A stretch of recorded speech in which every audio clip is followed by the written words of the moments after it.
Okay, I'm back. I added the eyeliner and I just filled in my eyebrows with my regular eyebrow pencil because this girl right here is too creamy for the eyebrows. Walk around looking crazy with this on your eyebrows. But as an eyeliner, which she is for, it says eyeliner, the application, I don't know if you can see this. Look how pretty that is. It's so smooth. It's so silky.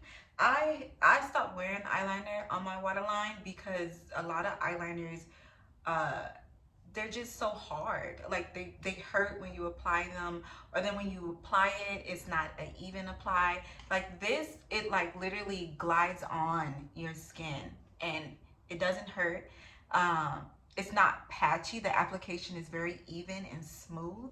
I really like really like this eyeliner. I'm not even just saying that because me and Beauty in the Box is cool. Like no, she's that girl.